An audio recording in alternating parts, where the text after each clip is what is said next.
The experts were united that Africa was going to be hit dramatically, and because of her relatively weak public health systems, her streets would be littered with dead bodies when the virus reached the continent. Mercifully, and by the grace of God, the predictions have not come to pass. And so far, Africa has not witnessed the dire scenes that we feared. This is President Addo of Ghana. Watching the world from Accra, it appears to us as though the experts, and for experts, you might read Europeans, which is one of our synonyms for experts, were disappointed that Africans were not dying as been predicted. We were not given credit for quickly following the science as recommended, when many leaders in Europe were still fighting ideological battles and seeking to lay blame on the source of the virus rather than uniting to fight it. I happen to believe that no one needs to be poor for others to be rich. We're fully committed to the necessity to act to save the planet from climate degradation. Indeed, our continent, for instance, the example of Lake Chad, has been the hardest hit from the adverse effects of climate change. We believe, however, that asking Africa to abandon forthwith the exploitation of her abundant natural resources is to condemn Africa to perpetual poverty. The developed world is responsible for 76% of global carbon emissions, whilst Africa is responsible for 4%. There's therefore the obvious need for a balance between the social, economic, and environmental imperatives of climate action if equitable global development is to be achieved. I would like to suggest that a fairer trading system between Europe and Africa that will lead to a faster development rate in Africa might offer a less painful route than any aid. That will stimulate growth in Africa and lead to the creation of more jobs. Whatever money that Europe might lose from a change in the present arrangement will not come anywhere near what Europe currently spends to keep out unwanted would-be immigrants. We in Ghana and in Africa have followed the EU story keenly, and we're hopeful that sooner rather than later, we will be able to replicate the successes you have chalked over the years. The peoples of Europe and Africa have been dealing with each other from the beginnings of time. Our histories are intrinsically linked. There are tales told that stretch the imagination. There are incontestable physical proofs of the relationship dotted around both continents. There are painful and indelible memories, and there are ones that bring smiles. At its narrowest point, only 15 kilometers separate Europe and Africa in the Strait of Gibraltar. Partially due to their close proximity, relations between the two continents have always been intertwined. Throughout history, the prosperity, stability, and security of one region has directly affected the other. The two continents have had the most tumultuous relationship. There's been conquest, there's been occupation, there have been attempts at assimilation, there's been exploitation, and there's been resentment. We have influenced each other's culture in terms of language, music, food, and clothes. But one would hesitate to say that the Africans and Europeans can really claim to know each other. It was Europe, our closest neighbor, after all, that gave us the notorious sobriquet of the Dark Continent. This being maybe an appropriate occasion to say that we in Africa have not always regarded Europeans and Europe as the most straightforward people we have known. We have many synonyms for Europeans, some of which are not the most complimentary. There's little doubt, however, that Europe has had the most dominant external influence on Africa through language, religion, and governance systems. Anyone who follows the conversations and debates in the EU would list three main subjects that dominate discussions: the COVID-19 pandemic, border and immigration control, and environment and climate change. The COVID pandemic has posed the greatest test to humanity in these initial decades of the 21st century. If you were sitting in West Africa, as we in Ghana were at the beginning of 2020, and looking forward to a year that promised record levels of economic growth, you would understand the severity of the blow that we have been dealt by the pandemic. It gives us no respite that other countries with much stronger and bigger economies have been struggling with the effect of the lockdowns and economic slowdown caused by the pandemic. Take your minds back, if you will, to the predictions in March and April last year. The experts were united that Africa was going to be hit dramatically, and because of her relatively weak public health systems, her streets would be littered with dead bodies when the virus reached the continent. Mercifully, and by the grace of God, the predictions have not come to pass. And so far, Africa has not witnessed the dire scenes that we feared. Watching the world from Accra, it appears to us as though the experts, and for experts, you might read European, disappointed that Africans were not dying as been predicted. We were not given credit for quickly following the science as recommended when many leaders in Europe were still fighting ideological battles and seeking to lay blame on the source of the virus rather than uniting to fight it. At every stage, we in Africa have been dismayed to discover that every attempt was being made to make COVID-19 also an African disease. Thus, the narrative emerged that it was not really that Africans were not dying from the pandemic. We had to be covering up the true level of infections. It has been a sad experience for us in Africa to be caught up in the vicious vaccine politics that engulfed the world once the vaccines were ready for the market. We remain grateful for the donations of vaccines through platforms such as COVAX, which was good enough to send its very first consignment anywhere in the world to Ghana. The unsavory politics of vaccine nationalism we're witnessing could, however, potentially derail global efforts made at containing the pandemic. Till date, less than 10% of Africa has been vaccinated, in comparison to the EU, for example, which as of August had vaccinated 70% of its population.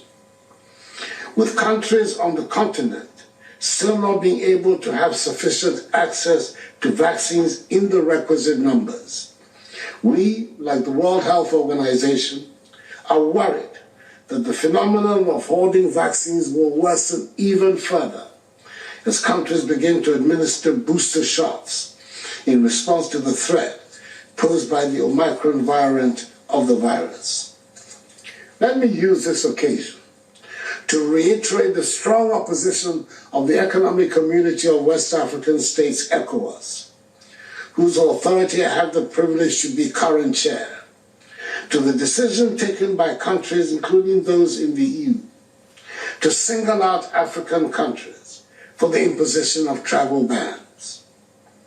Omicron has been discovered in over 40 countries, with reports indicating that this variant was present in the Netherlands way before it was discovered in South Africa. The world should be grateful to the South African scientists whose knowledge and expertise in genomic sequencing enabled them to identify the new variant.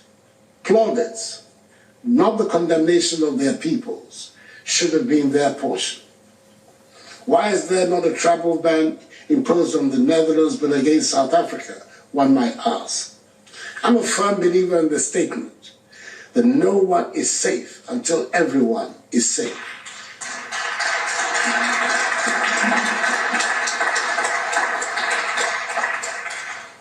Let us help make vaccines available to all parts of the world, encourage our citizens to take the jab, and we would win the fight against COVID faster and together. We have all learned some very painful lessons from this pandemic.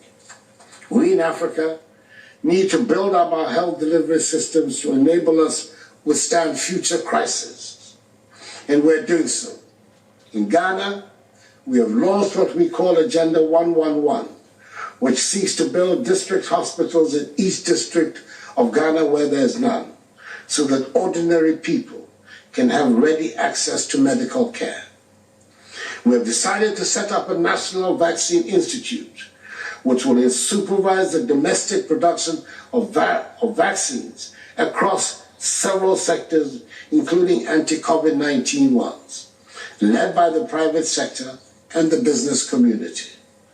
We need to be self-reliant and shed the image of beggars living on charity, aid, and handouts, and make better and more intelligent use of our abundant natural resources in order to pull ourselves out of poverty into prosperity. These are not new aspirations. They have simply been reinforced by the lessons of the pandemic. Mr. President, from afar, and even after the trauma of Brexit, we find most admirable the European project of political and economic integration that brings together 27 nations in the EU. The advantages of a common market of 450 million people and the power behind a parliament that represents such a group are evident. It shows when a disunited Africa tries to negotiate a trade deal with the EU. It is a battle of unequals, and we can never win. It shows when the EU is able to impose sanctions on individual African countries, and the rest can only look on in impotent rage.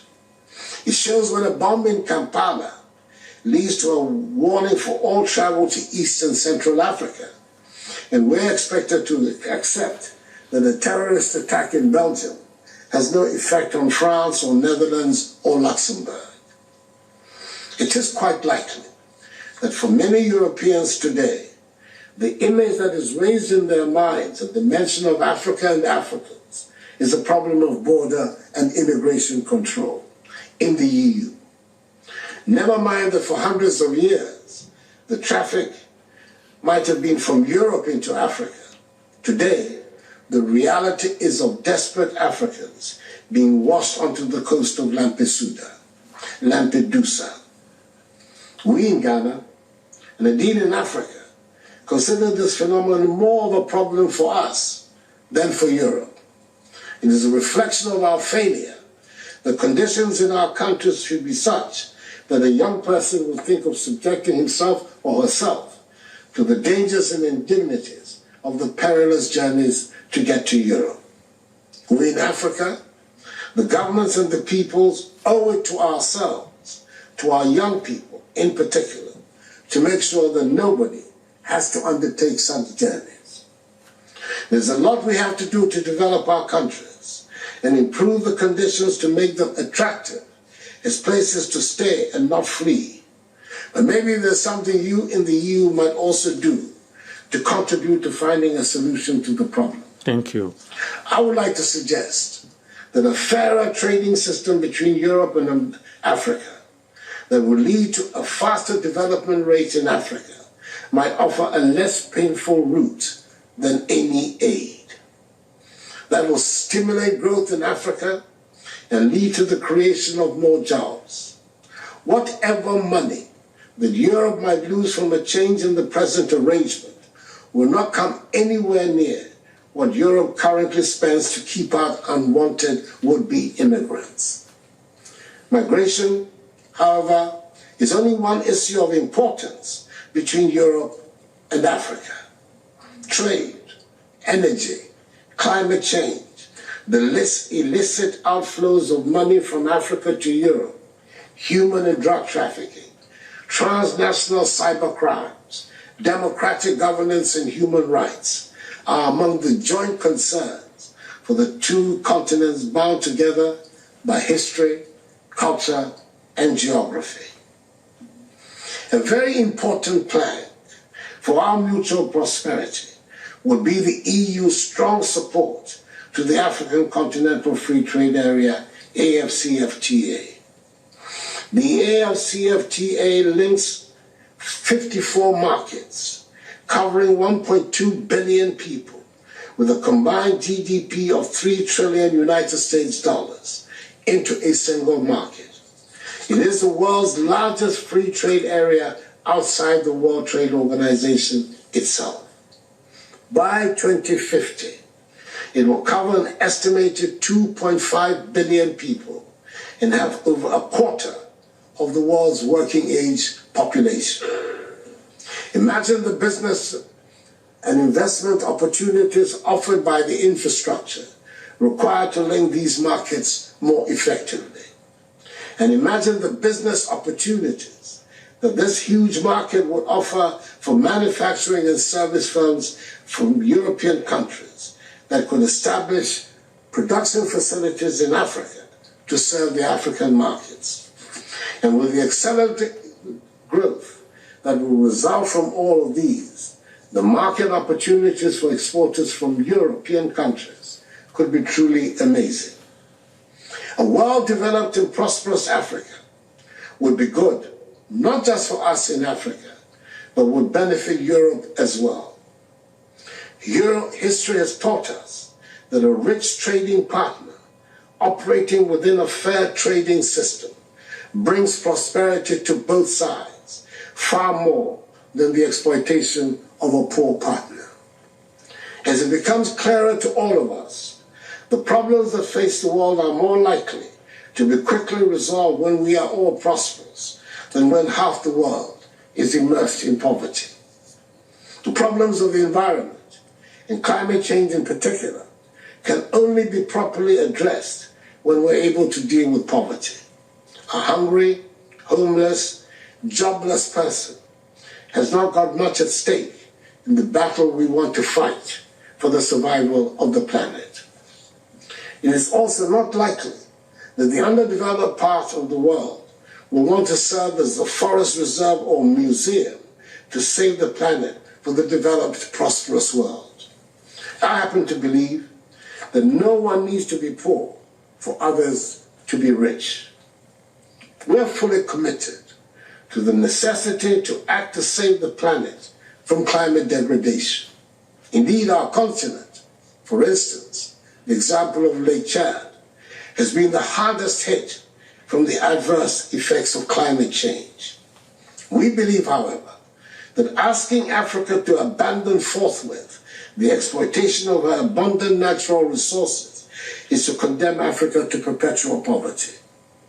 The developed world is responsible for 76% of global carbon emissions, whilst Africa is responsible for a balance between the social, economic, and environmental imperatives of climate action if equitable global development is to be achieved.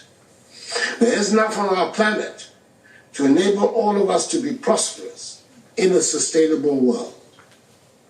We in Ghana continue to benefit from our partnership with the EU on the sustainable development of our cocoa industry and the implementation of the Green Ghana project, which seeks to plant in Ghana 10 million trees every year. Mr. President, our two continents do not seem to be able to do without one another. So what can we do to bring about a closer relationship that deals with the centuries of distrust?